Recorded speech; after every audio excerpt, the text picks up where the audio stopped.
Une pauvre fille de 6 ans demande à un millionnaire paralysé s'il échangerait son corps brisé contre un miracle. « Je peux te faire marcher à nouveau, » dit-elle. Il a ri. Mais tout a changé. Avant de commencer, je suis curieux, quelle heure est-il chez vous? Que ce soit le jour ou la nuit, je suis content que vous soyez là. À l'extérieur des grandes fenêtres du manoir Herrera, la neige de décembre tombait doucement comme un secret murmuré par le ciel. À l'intérieur de la luxueuse salle à manger, Robert Herrera était assis seul à une immense table prévue pour 20 personnes. Son fauteuil roulant élégant et personnalisé glissait silencieusement sur le sol poli tandis qu'il se dirigeait vers la fenêtre, contemplant le monde au-delà de sa prison de verre et d'acier. À 52 ans, Robert avait tout, sauf la seule chose qu'il désirait vraiment, marcher à nouveau.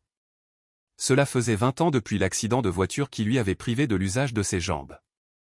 20 ans de médecine de pointe, de thérapies expérimentales et de promesses non tenues. Sa fortune de 40 millions de dollars ne signifiait rien s'il ne pouvait pas sentir ses pieds.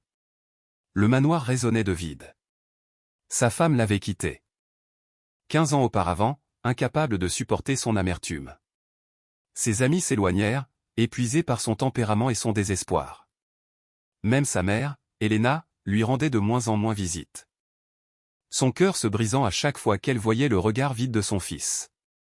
Il repoussa son dîner intact et retourna à son bureau.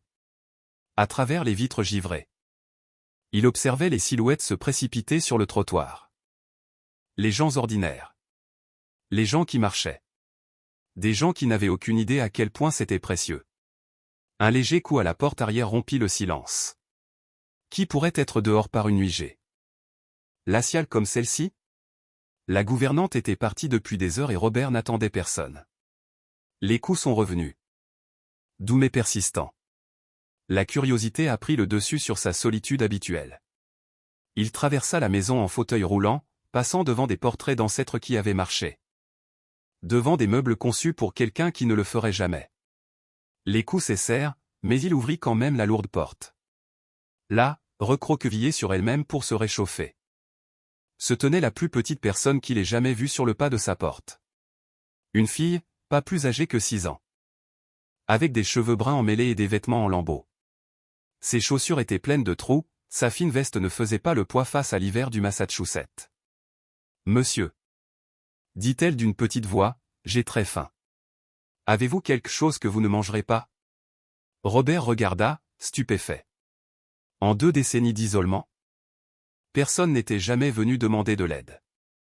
Les gens voulaient généralement son argent, son pouvoir, son nom. Mais cette petite fille voulait ses restes.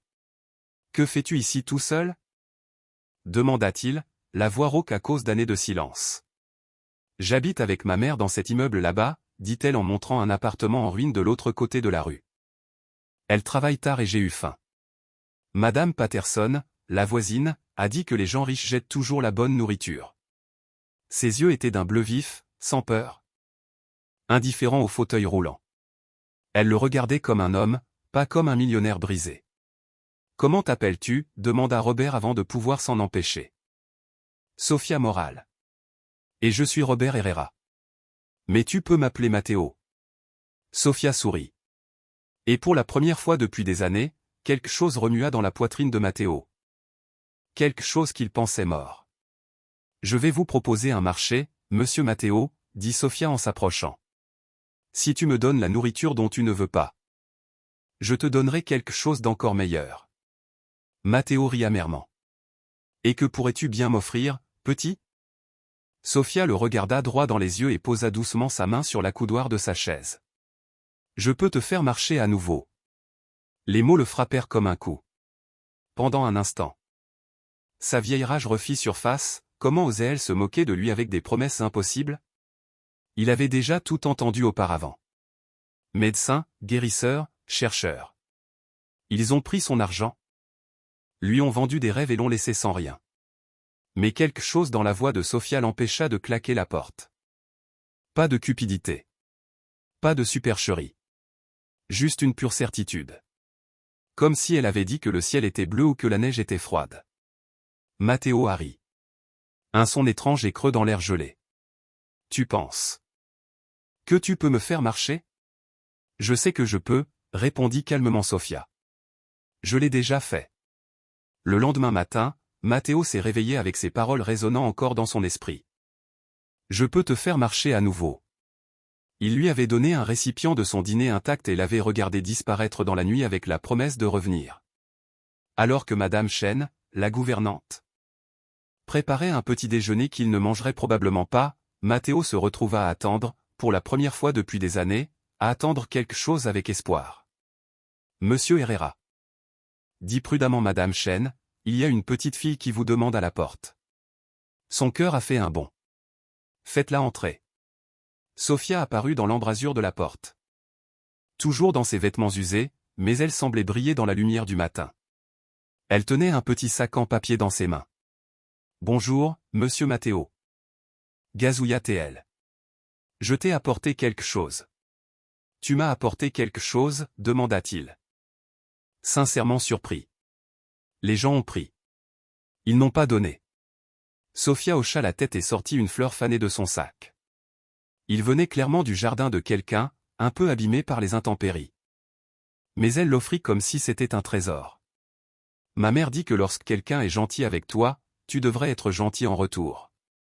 C'est pour me nourrir. Matteo prit la fleur dans ses mains. Celui qui n'avait pas reçu de cadeau depuis des années. Merci, Sophia. C'est très gentil de ta part. Puis-je voir tes jambes, demanda-t-elle soudainement. Si quelqu'un d'autre avait demandé. Matteo aurait explosé. Mais venant d'elle, c'était une curiosité innocente. Il ne fonctionne pas, dit-il prudemment. Je ne les sens pas du tout. Puis-je les toucher? Matteo hésita. Même ses médecins traitaient ses jambes comme des machines défectueuses. Personne ne les avait touchées avec soin depuis 20 ans. Je suppose que oui. Murmura-t-il. Sophia s'approcha et posa doucement ses petites mains sur son genou, à travers le tissu. Son toucher était chaud et doux. Et pendant un instant, Matteo aurait juré avoir ressenti quelque chose. Pas vraiment une sensation. Mais une présence. Ils dorment, dit-elle d'un ton neutre. Parfois, quand les choses sont vraiment fatiguées. Ils dorment longtemps. Mais ils finissent toujours par se réveiller. Sophia, dit doucement Matteo, mes jambes ne dorment pas. Elles sont cassées. Les médecins ont dit que je ne remarcherai plus jamais. Les médecins ne savent pas tout, répondit-elle avec la certitude inébranlable que seul un enfant de 6 ans pouvait avoir. Ma mère dit que je n'ai pas parlé du tout pendant les 3 premières années. Tous les médecins ont dit que j'avais quelque chose qui n'allait pas dans mon cerveau. Puis un jour j'ai commencé à parler et maintenant je n'arrête jamais. Elle rayonnait, et d'une manière ou d'une autre, Matteo se retrouva à croire en son optimisme ridicule. Alors? Comment comptez-vous me faire marcher exactement? Sophia monta sur la chaise en face de lui, ses petites jambes se balançant dans l'air. D'abord, dit-elle. Il faut vouloir marcher, pour les bonnes raisons.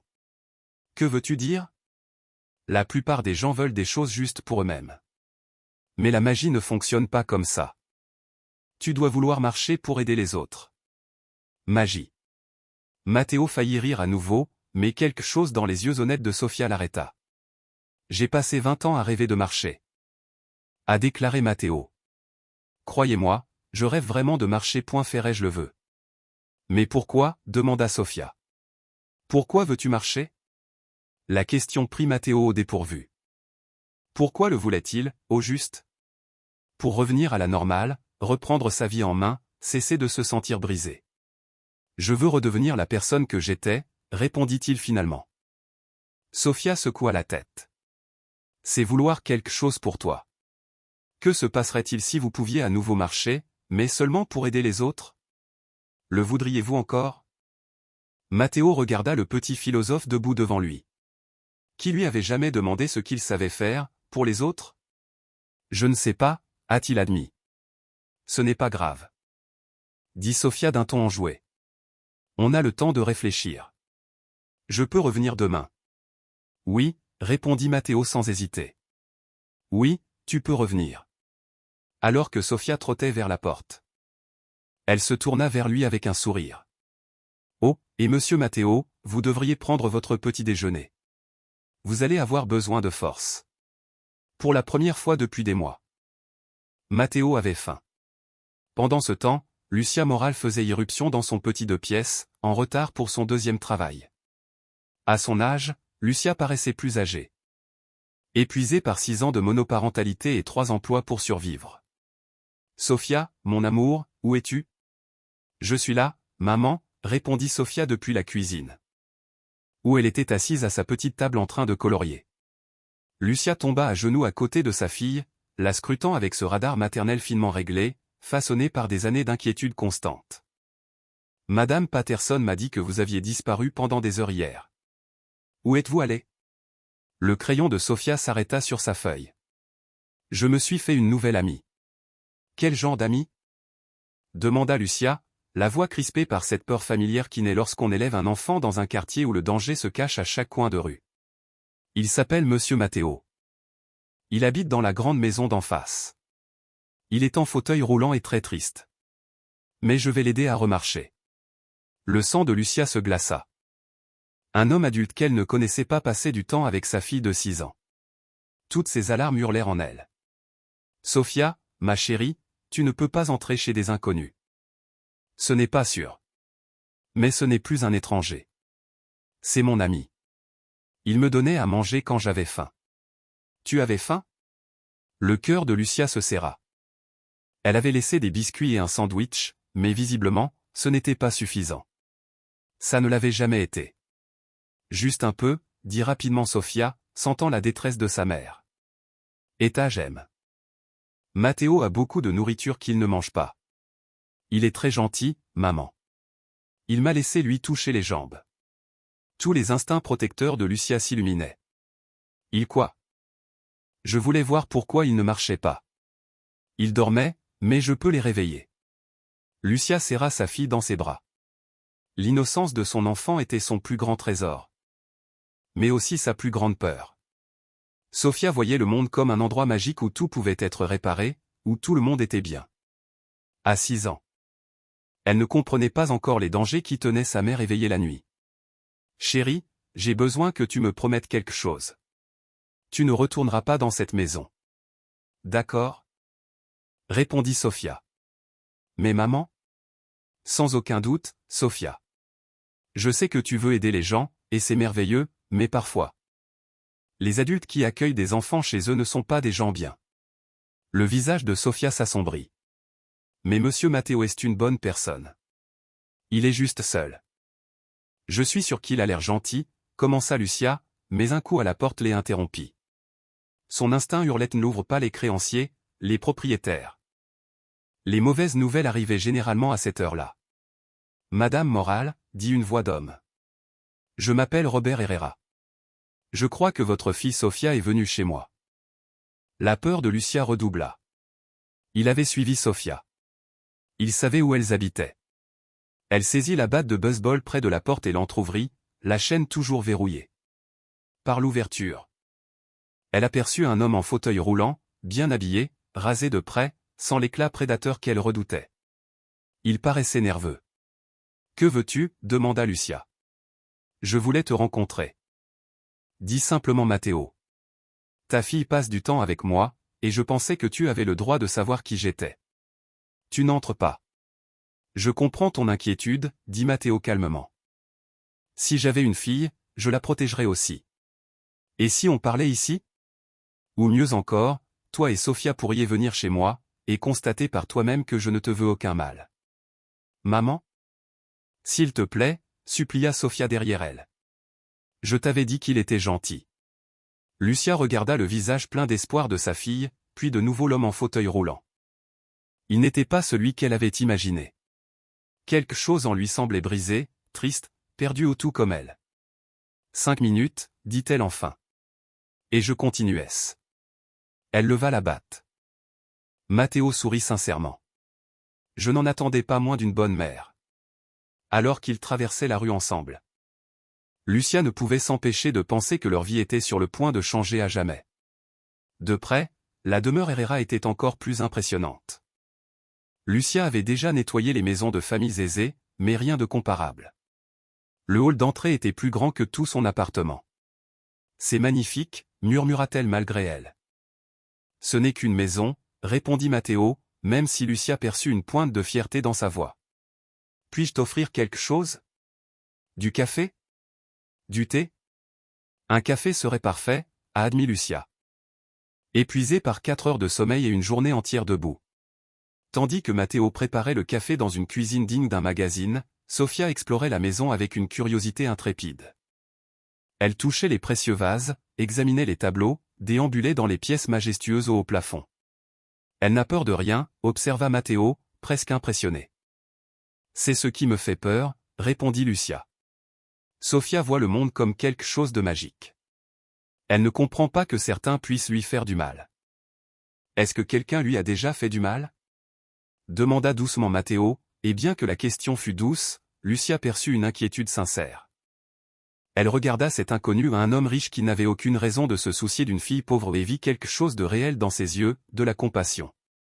Son père. Dit-elle finalement. James avait des problèmes.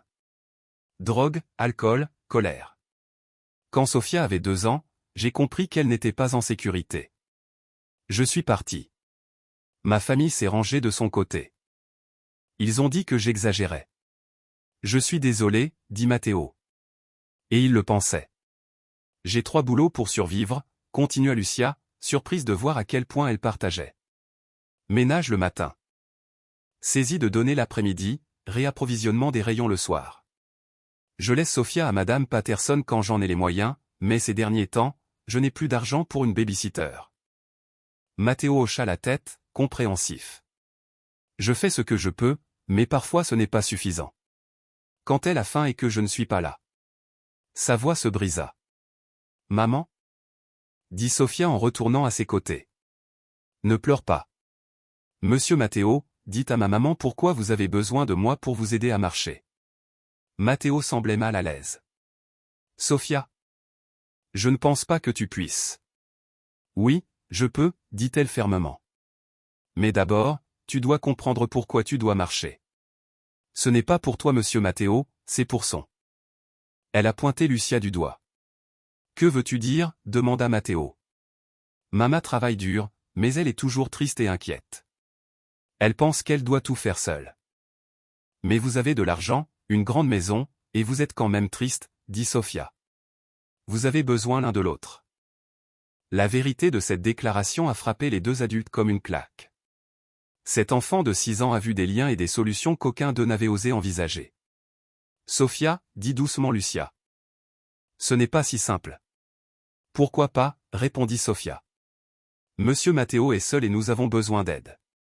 Il a tout, sauf quelqu'un qu'il aime. Et nous aimons tout le monde. Mais nous n'avons rien. Nous sommes comme des pièces de puzzle. Matteo regarda Sofia, puis Lucia. Et si elle avait raison? À propos de quoi? Demanda Lucia. Et si ça n'avait rien à voir avec la marche? Et si c'était une question de connexion? Matteo se tourna vers elle, la voix calme. J'ai des ressources que je n'utilise pas. De l'espace dont je n'ai pas besoin, du temps que je perds. Et tu as quelque chose que j'avais oublié, un but, une raison d'être meilleur que jamais. Lucia sentit quelque chose bouger dans sa poitrine, une petite fissure dans le mur qu'elle avait construit autour de son cœur. Vous ne nous connaissez pas. Nous sommes des étrangers.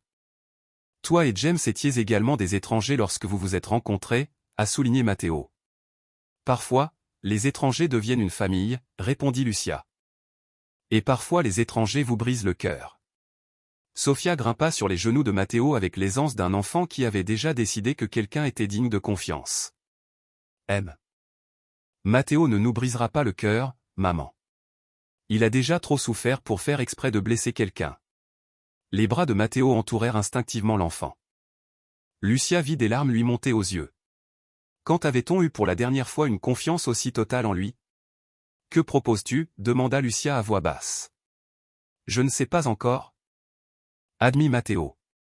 Mais j'aimerais bien le découvrir. Veux-tu dîner ici demain? Tous ensemble. Lucia regarda sa fille.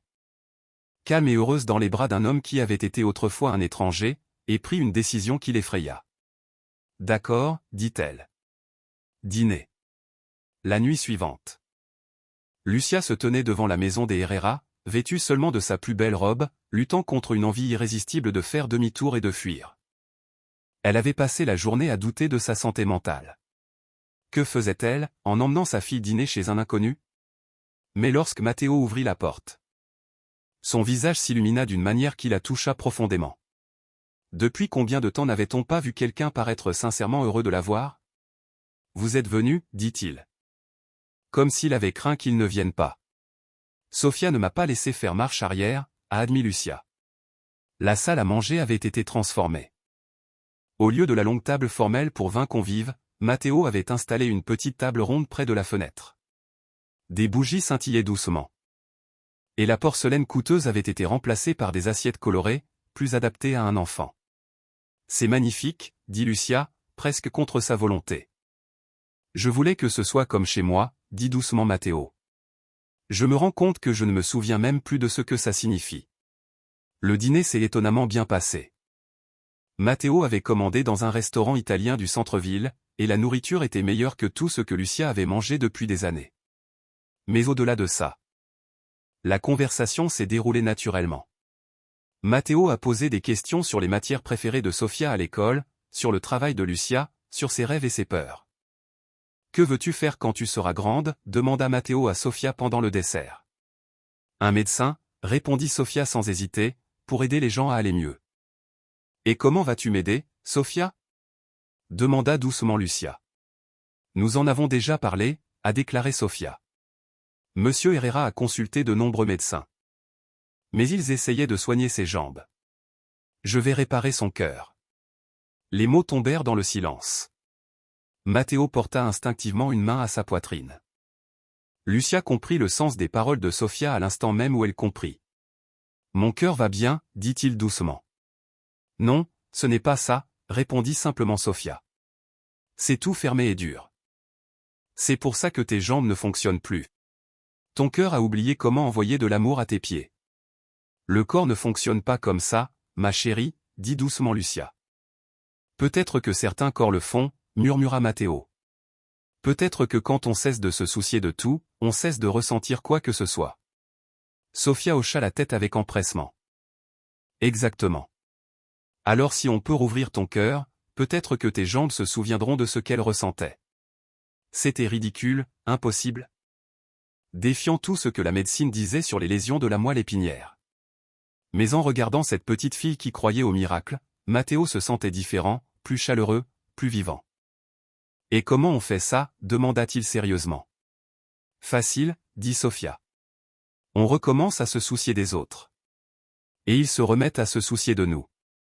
C'est comme ça que les cœurs se souviennent de leur fonctionnement. » Elle regardait Matteo et Lucia avec une sagesse bien au-delà de son âge. « Vous deux. Vous avez déjà commencé à vous soucier l'un de l'autre. Je le vois bien. » Lucia sentit ses joues rougir. « C'est si évident que ça ? Ne t'inquiète pas, maman. C'est bien de se soucier des autres. Ça veut dire que ton cœur fonctionne bien. » Matteo se pencha en avant et toucha doucement la main de Lucia. « Elle n'a pas tort, dit-il doucement. Je tiens à vous deux. Plus que quiconque depuis des années. » La confession restait suspendue entre eux, fragile, précieuse, terrifiante. « Et maintenant ?» murmura Lucia. Avant que Matteo ne puisse répondre. Sofia se leva, posa ses petites mains sur leur tête comme une petite prêtresse accordant une bénédiction. « Maintenant, la vraie magie commence, dit-elle avec solennité. Car lorsque les cœurs s'unissent, tout devient possible. » Et à ce moment-là, avec la lumière des bougies d'encens sur les murs et les mains chaudes d'un enfant posées sur leur tête. Les deux adultes l'ont presque cru. 3 jours plus tard, Lucia a reçu l'appel qu'elle redoutait. Le propriétaire allait les expulser. Ils avaient 2 mois de loyer en retard et plus de temps pour payer. Ils devaient partir avant le week-end. Assise sur son lit, Lucia tenait la vie dans ses mains tremblantes. Le visage ruisselant de larmes. Elle avait tout donné. 3 emplois. Tout sacrifié. Et ce n'était toujours pas suffisant. Un coup frappé à la porte la fit essuyer rapidement ses larmes. Probablement Madame Patterson, qui venait prendre ses nouvelles. La vieille dame était devenue une figure de grand-mère pour Sofia, l'un de leurs rares points positifs. Mais quand Lucia a ouvert la porte, c'était Matteo, assis dans son fauteuil roulant, l'inquiétude gravée sur son visage. Je t'ai vu pleurer par la fenêtre, dit-il simplement. Qu'est-ce qui ne va pas? L'espace d'un instant, l'orgueil de Lucia luttait contre son désespoir. Elle s'était occupée seule de Sofia pendant des années. Elle n'avait besoin de personne.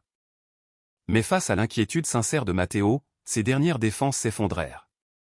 On va nous expulser, dit-elle d'une voix tremblante. J'ai 3 boulots et ce n'est toujours pas suffisant. Je ne sais plus quoi faire. Matteo resta silencieux pendant un long moment. Combien dois-tu? Peu importe.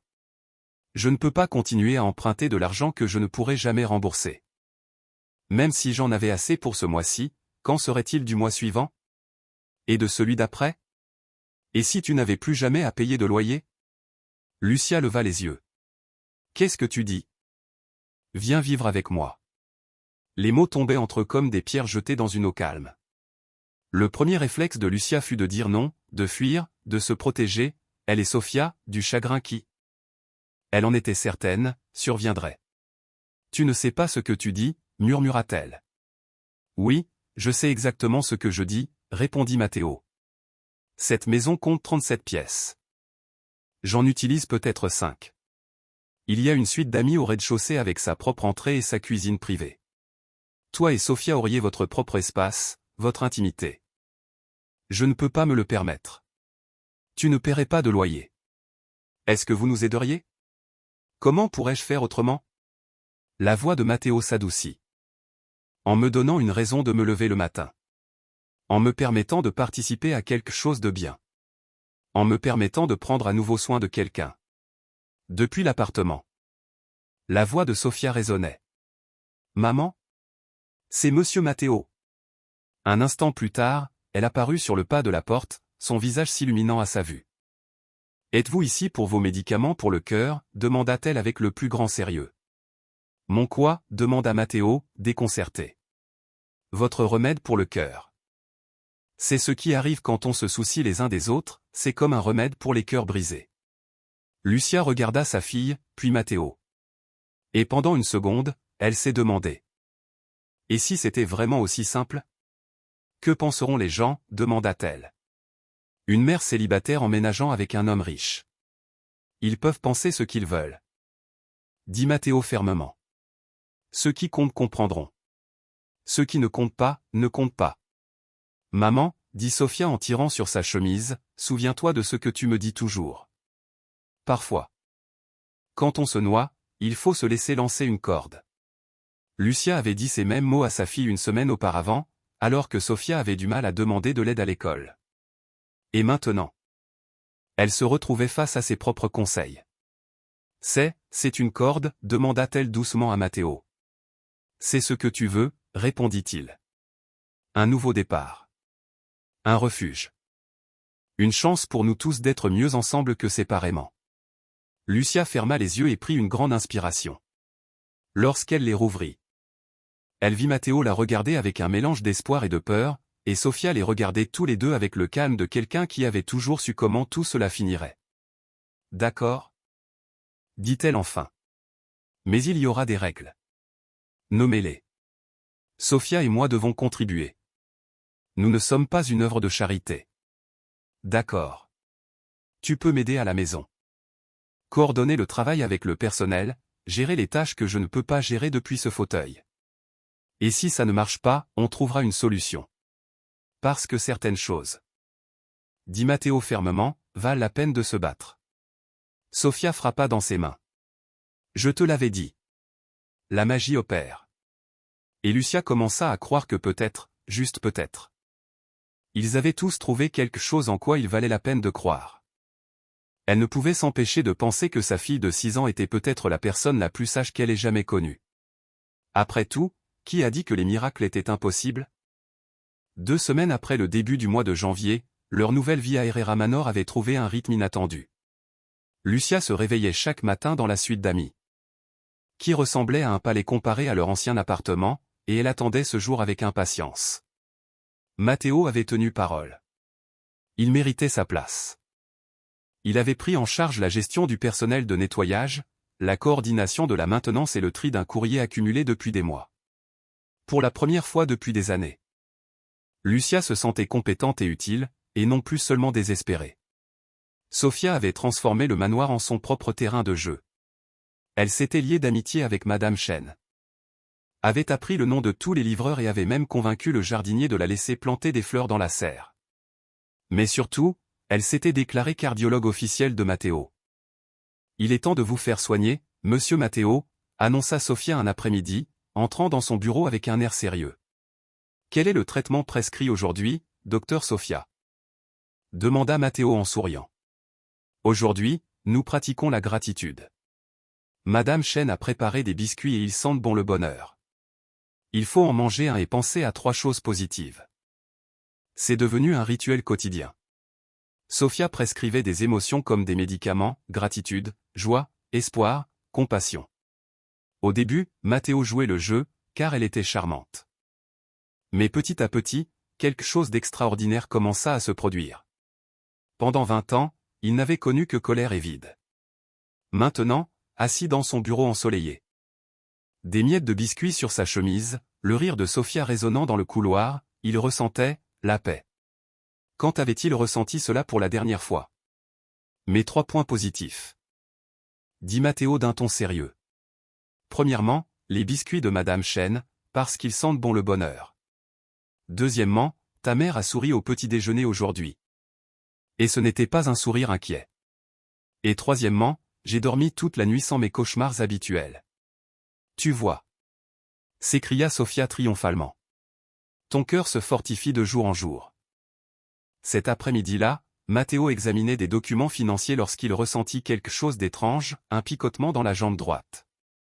Subtil, mais indéniable. Il se figea. Peur de respirer. Peur de croire. Puis, à nouveau, une faible vibration, comme un souffle de vie revenant à un membre qui était resté silencieux pendant 2 décennies. Lucia cria, la voix tremblante. Elle apparut dans l'embrasure de la porte, les yeux écarquillés d'inquiétude. Qu'est-ce que c'est? J'ai senti quelque chose dans ma jambe. L'espace d'une seconde, mais je l'ai senti. Les yeux de Lucia s'écarquillèrent. Es-tu sûr? Je crois. Sa voix s'éteignit, craignant de prononcer ces mots à voix haute. Peur que les prononcer ne les fasse disparaître. Et si Sofia avait raison? Et si ce n'était pas une impossibilité médicale, mais autre chose? Avant que Lucia ne puisse répondre, Sofia fit irruption dans la pièce. Les jours osent d'avoir joué dehors. Monsieur Matteo. Je vous ai vu par la fenêtre.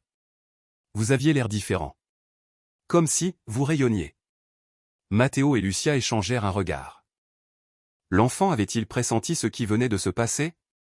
J'ai senti quelque chose, Sofia, dit Matteo prudemment. Dans ma jambe. Qu'est-ce que vous avez dit? Le visage de Sofia s'illumina du plus grand sourire qu'aucun adulte n'ait jamais vu. Je te l'avais dit. Je t'avais dit que ton cœur guérissait. Elle jeta ses bras autour de son cou. Et dans ce moment de connexion pure et joyeuse, Matteo sentit à nouveau la chaleur au plus forte cette fois au descendre le long de sa jambe droite. Ça arrive, murmura-t-il. C'est vraiment en train d'arriver. Mais alors que l'espoir fleurissait dans sa poitrine, une voix calme au fond de son esprit murmura. Que se passerait-il lorsque le monde extérieur découvrirait l'existence de leur petite famille inhabituelle? Et ses sentiments encore fragiles pourraient-ils survivre à l'examen à venir? Le docteur Elena Vargas était la neurologue de Matteo depuis 15 ans. Elle avait vu toutes sortes de lésions de la moelle épinière et tous les faux espoirs. Alors? Quand Matteo a appelé pour demander un rendez-vous d'urgence, affirmant qu'il retrouvait des sensations, elle s'est préparée à une autre conversation difficile sur l'acceptation et la réalité. Mais l'homme qui est entré dans son bureau n'était pas le patient amer et renfermé qu'elle connaissait depuis des années. Ce Matteo Herrera se tenait grand. Parlait avec animation et portait en lui quelque chose qu'elle n'avait jamais vu auparavant. Le vrai bonheur. Dites-moi exactement ce que vous ressentez. A dit le docteur Vargas en affichant ses images IRM sur l'écran de l'ordinateur. Ça a commencé il y a 3 jours.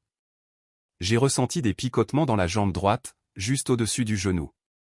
Hier, j'ai senti une chaleur descendre jusqu'à ma cheville. Il marqua une pause, hésitant à dire la partie suivante à voix haute. Ce matin, j'ai bougé un orteil. Le docteur Vargas a essayé de masquer son scepticisme. Tu as bougé un orteil? Un petit mouvement, admit-il. Mais Lucia l'a vu. Et Sophia, elle a dit qu'elle voyait de l'énergie circuler le long de ma jambe. Qui sont Lucia et Sophia? Le visage de Matteo s'illumina. Lucia Moral et sa fille de 6 ans vivent avec moi depuis environ un mois. Lucia s'occupe de la maison, et Sophia, eh bien, Sophia est absolument convaincue de pouvoir me guérir.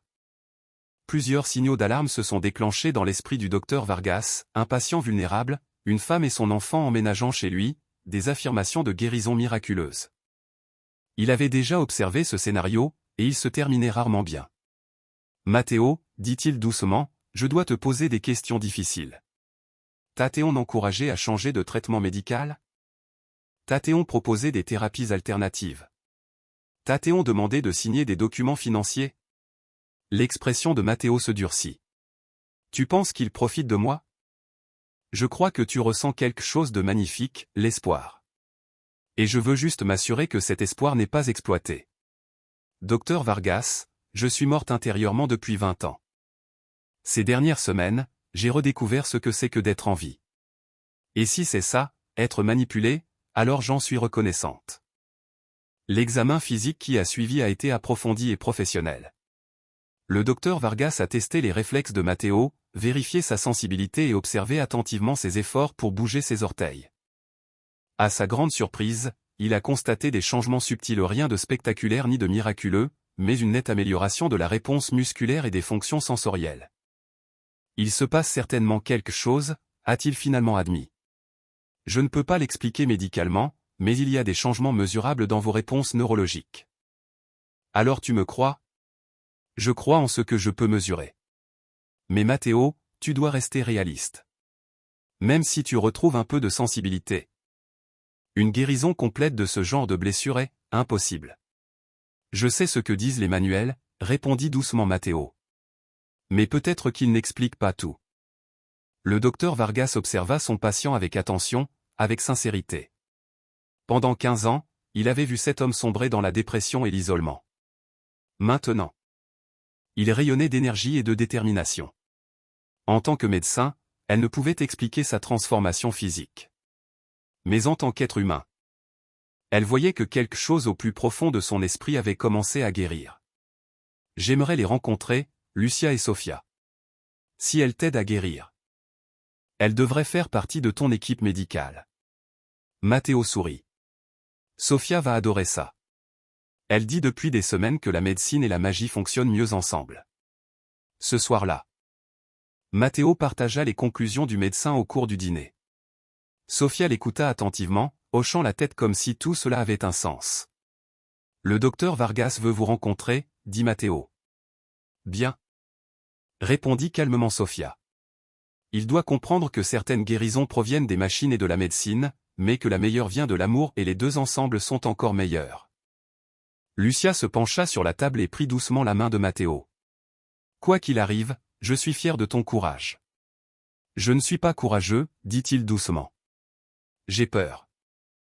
Et si tout ça n'était que dans ma tête? Et si je l'imaginais? Alors nous l'affronterons ensemble, dit fermement Lucia. Quoi qu'il arrive, tu n'es plus seul. Mais tandis qu'ils célébraient cette petite victoire, aucun d'eux ne remarqua la silhouette qui les observait depuis la rue. Quelqu'un qui s'était enquis de l'homme riche. De la femme mystérieuse et de l'enfant qui avait emménagé dans sa demeure. Quelqu'un de très intéressé par les changements soudains dans la vie de Matteo Herrera. Elena Herrera arriva sans prévenir à la maison de son fils par une froide matinée de février. Son visage de 78 ans exprimait une désapprobation manifeste. Elle avait entendu des rumeurs dans son entourage sur la nouvelle situation de Matteo et était venue s'en rendre compte par elle-même. Lucia ouvrit la porte et s'essuya les mains enfarinées. Elle avait appris à Sophia à faire des crêpes dans la vaste cuisine du manoir. « Je suis Elena Herrera », dit froidement la femme la plus âgée. La mère de Robert. Et vous devez être Lucia Moral. Entrez, s'il vous plaît, répondit poliment Lucia. Matteo est dans la serre avec Sophia. Le regard perçant d'Elena parcourut la maison. Elle remarqua les dessins d'enfants sur le réfrigérateur. L'atmosphère chaleureuse et vivante qui avait remplacé la froideur stérile dont elle se souvenait, et le son d'un rire qui résonnait au plus profond d'elle-même. Ils trouvèrent Matteo dans la serre. assis dans son fauteuil roulant près d'un petit bac de jardin. Sophia était agenouillée dans la terre, les mains couvertes de terre, tandis qu'elle repiquait délicatement les semis. « Ce seront les plus belles fleurs, dit-elle avec un sérieux absolu. Parce que nous les avons plantées avec amour, espoir et toutes les bonnes émotions qui aident les choses à pousser. » Matteo leva les yeux et vit sa mère debout dans l'embrasure de la porte. Pendant un instant, son visage reprit l'expression durcie qu'elle connaissait si bien. Puis Sophia la vit. « Vous devez être la mère de Monsieur Matteo, s'exclama-t-elle en se levant d'un bond, parfaitement inconsciente de la tension qui régnait dans la pièce. « Je m'appelle Sophia. J'ai 6 ans et j'aime. » Matteo a ce souvenir du bonheur. Elena fixait la petite fille, couverte de terre et rayonnante, parlant avec tant d'assurance de la guérison émotionnelle de son fils. « Bonjour, Sophia. » dit-elle prudemment.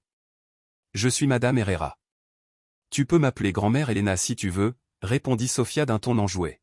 « C'est comme ça que j'appelle la grand-mère de ma mère. Mais elle habite vraiment loin.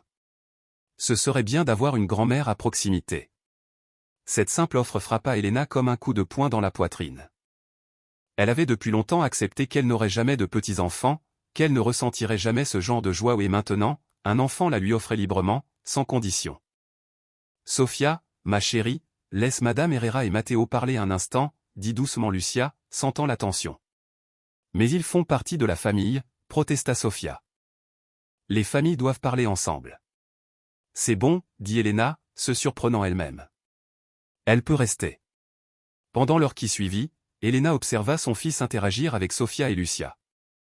Elle le vit rire aux blagues de Sophia, écouter avec fascination ses théories sur le langage des plantes et regarder Lucia avec une tendresse qu'elle n'avait pas vue depuis son adolescence. Lorsque Sophia s'est excusée pour se laver les mains, Elena s'est finalement tournée vers son fils. « Tu as l'air différent. »« Je me sens différent. Les Henderson disent que cette femme profite de vous. Qu'elle a emménagé avec sa fille à cause de votre argent. » Matteo serra la mâchoire.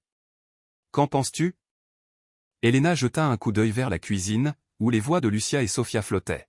« Je crois que tu avais un regard perdu depuis 20 ans. Et maintenant, je te revois. Je me fiche de ce que pensent les Henderson. » Cette simple déclaration de soutien a fait pleurer Matteo. « Maman, il se passe quelque chose d'extraordinaire. Je commence à sentir des choses dans mes jambes. » Le docteur Vargas l'a confirmé. « C'est réel. Et je tombe amoureux, » ajouta-t-il dans un murmure. « Avec Lucia, avec Sophia. Avec la vie que nous construisons ensemble. Pour la première fois depuis l'accident, j'ai des raisons d'espérer. » Elena étudia le visage de son fils. Pendant 20 ans. Elle l'avait vu s'éloigner de la vie, repoussant quiconque tentait de l'aider. Maintenant, il était vulnérable, ouvert. Plus proche de l'homme qu'il était autrefois qu'elle ne l'aurait jamais cru possible. « Que veux-tu de moi » demanda-t-elle simplement. « Votre bénédiction. Votre soutien. Et peut-être votre aide. Car il y a des gens qui ne veulent pas que nous réussissions. » Juste à ce moment-là, Sophia est revenue, les mains propres, portant une petite plante en pot. « C'est pour toi, grand-mère Elena. » dit-elle en le lui tendant. « Je l'ai fait pousser moi-même à partir d'une graine. Ma mère dit que lorsque vous offrez une plante à quelqu'un, vous lui donnez de l'espoir. » Elena prit le petit pot. Ses mains tremblant légèrement. « Merci, ma chérie. J'en prendrai bien soin. » Alors qu'elle s'apprêtait à partir, Elena prit Lucia à part. « Je ne te connais pas, dit-elle doucement. Mais je connais mon fils. Si ton amour est sincère, alors tu as mon soutien. Sinon. » Elle laissa sa menace en suspens. « Je l'aime, » répondit simplement Lucia. « Et j'aime l'homme qu'il est en train de devenir. Je ne lui ferai jamais de mal. » « Bien, » dit Elena, parce que si Robert est vraiment en train de guérir. Il aura besoin de nous tous pour protéger ce que vous construisez ensemble. Mais alors même qu'elle s'éloignait, le cœur plein d'espoir pour la première fois depuis des années. Elle ne remarqua pas la voiture du détective privé qui la suivait au loin. Quelqu'un d'autre s'intéressait de près à la nouvelle dynamique de la famille Herrera. Et ses intentions étaient tout sauf bienveillantes. La première convocation arriva par un matin gris de mars, délivrée par un homme au regard impassible et au costume coûteux. Lucia signa l'épaisse enveloppe d'une main tremblante, le cœur serré à la lecture de l'expéditeur, W. Mort Sterling et Associates, le cabinet d'avocats représentant Catherine, l'ex-femme de Matteo. Matteo l'appela d'une voix tendue. Il faut que tu vois ça. Il parcourut les documents en silence. À chaque page, son visage pâlissait. Catherine réclamait la moitié de ses biens. Alléguant que sa diminution de capacité mentale, causée par la manipulation d'individus opportunistes, invalidait leur accord de divorce. Elle dit que je suis incompétent, dit finalement Matteo. Que tu m'as fait un lavage de cerveau pour que je change mon testament et que tu te donnes accès à mes finances. Tu as changé ton testament, demanda Lucia. Oui. Votre nom et celui de Sofia figurent parmi les bénéficiaires. Mais seulement après une évaluation psychologique complète prouvant que je suis sain d'esprit. Les mains de Matteo se resserrèrent autour des papiers. Catherine ne m'a pas parlé depuis 3 ans. Pourquoi maintenant? La réponse arriva avec la deuxième livraison de la journée. Un tabloïd avec sa photo en première page. Quelqu'un les avait photographiés dans la serre, Sofia sur les genoux de Matteo, Lucia lui embrassant la joue. Le titre criait. Chercheuse d'or et arnaque à l'enfant miracle, millionnaire mourant. Sofia les a trouvés en train de lire l'article, le visage lourd d'inquiétude. Pourquoi as-tu l'air triste? Demanda-t-elle en grimpant sur les genoux de Matteo comme toujours, sans peur. Certaines personnes mentent à notre sujet, expliqua doucement Lucia. Ils pensent que maman et moi essayons de voler ton argent? Sofia réfléchit longuement. Mais c'est idiot. On ne peut pas forcer quelqu'un à ressentir quelque chose. L'amour ne se vole pas. Dis ça aux avocats, murmura Matteo avec amertume. Cet après-midi-là, d'autres mauvaises nouvelles arrivèrent. Le docteur Sarah Chen, psychiatre commise d'office, arriva pour évaluer l'état mental de Matteo. Pendant 3 heures, elle l'a interrogé sur sa relation avec Lucia et Sofia, son processus de prise de décision et ses antécédents médicaux. Monsieur Herrera, dit-elle enfin, vous comprenez que l'équipe juridique de votre ex-femme prétend que vous souffrez d'une forme du syndrome de Stockholm. Que votre isolement et votre handicap vous ont rendu émotionnellement vulnérable? Et toi, qu'en penses-tu? Demanda Matteo. Je pense que vous êtes un homme qui a souffert de dépression clinique pendant 20 ans et qui a récemment trouvé des raisons de renouer avec la vie. Que cette relation soit saine ou malsaine dépend des intentions de votre entourage. Ce soir-là, ils étaient tous les 3 assis dans le bureau de Matteo. Des documents juridiques jonchaient son bureau comme une déclaration de guerre. On devrait peut-être y aller, dit doucement Lucia. Si notre présence doit vous coûter votre argent. Votre tranquillité. Non, dit fermement Matteo. Je ne les laisserai pas nous séparer. Et s'ils avaient raison, demanda Lucia, la voix tremblante. Et si j'abusais de toi? Et si j'étais tellement en quête de sécurité que je me persuadais que c'était de l'amour? Matteo rapprocha sa chaise de la sienne. Regarde-moi, Lucia. Regarde-moi vraiment. Ai-je l'air d'un homme dont on abuse? Lucia le regarda et ce qu'elle vit la stupéfia. Il y avait de la force dans ses yeux. De la détermination. De la volonté. L'homme qui avait passé 2 décennies brisé n'était plus. À sa place se trouvait quelqu'un qui savait exactement ce qu'il voulait et qui se battrait pour l'obtenir. Tu ressembles à un homme qui a retrouvé le chemin de la maison, murmura-t-elle. Alors c'est tout ce qui compte.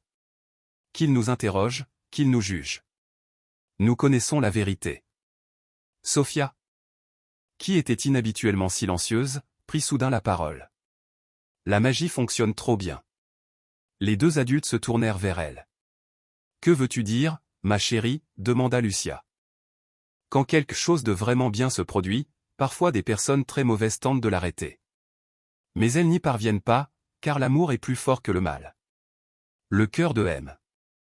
Matteo est presque complètement guéri maintenant. C'est pourquoi ses jambes vont aussi mieux. Comme par magie, Matteo sentit un picotement familier dans ses jambes, plus fort que jamais. Il baissa les yeux, concentré. À sa grande surprise, son pied droit bougea clairement à l'intérieur de sa chaussure. « Tu as vu ça » murmura-t-il. Lucia hocha la tête, les yeux remplis de larmes.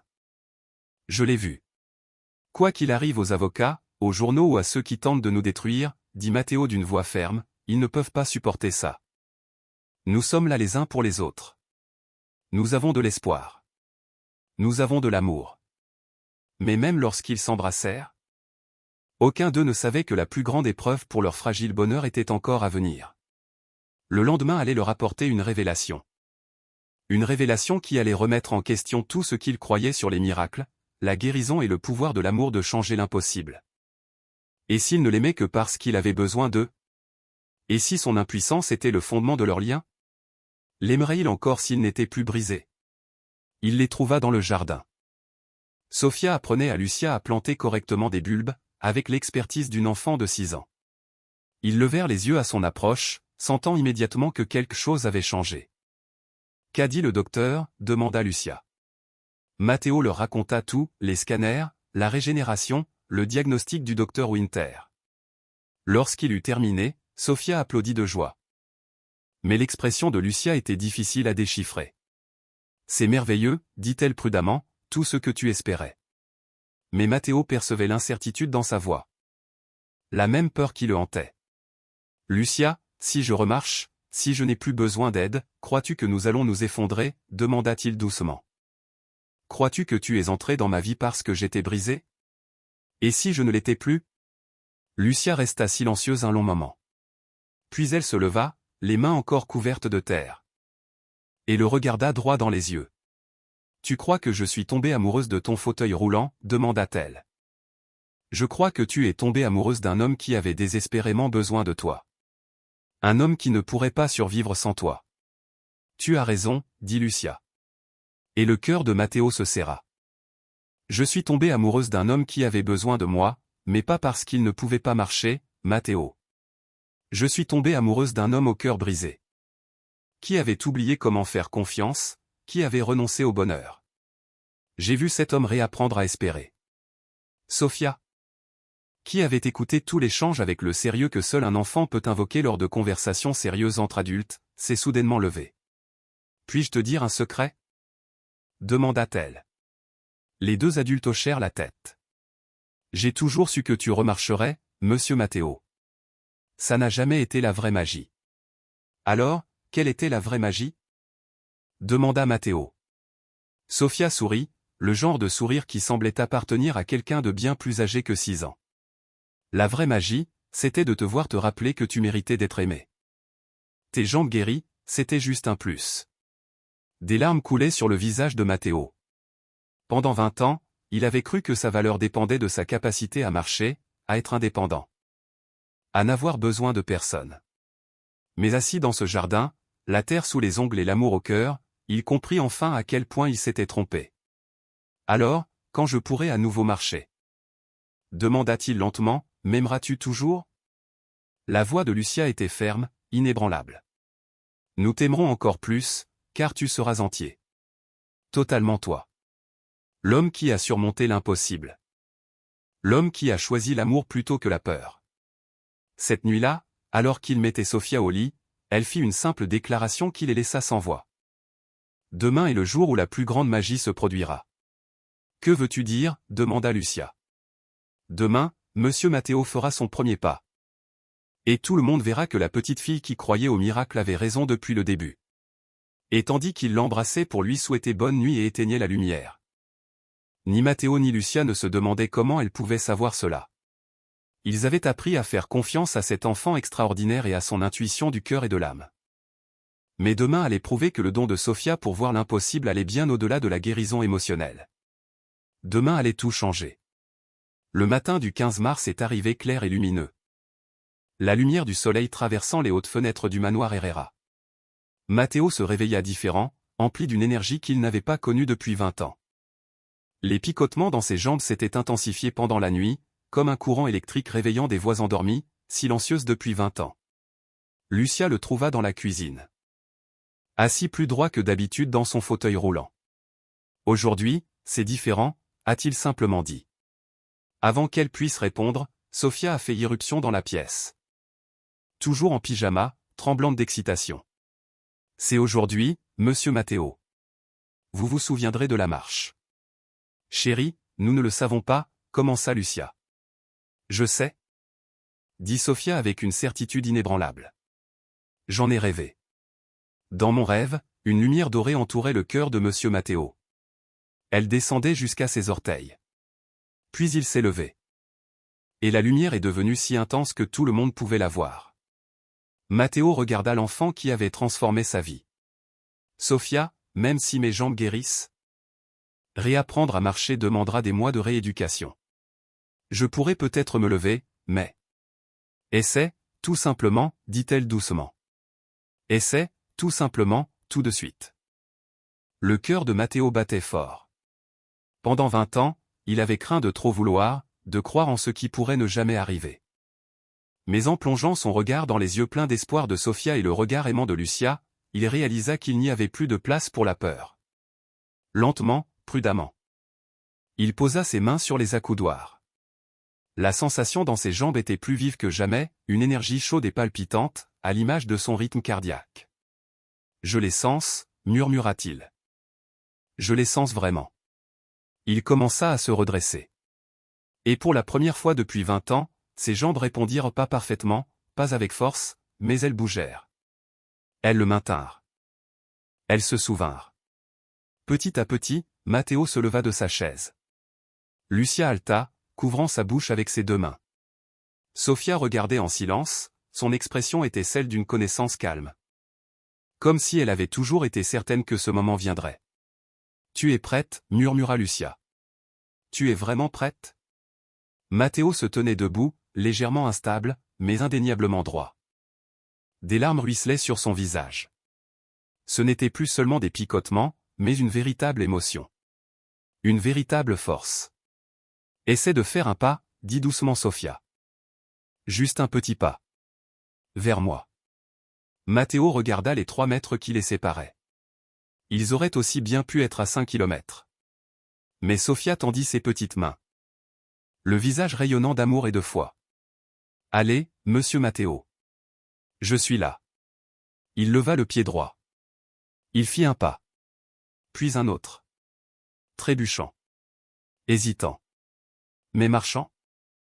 Après 20 ans en fauteuil roulant, Matteo marchait à travers la cuisine, vers une petite fille qui n'avait jamais douté de lui.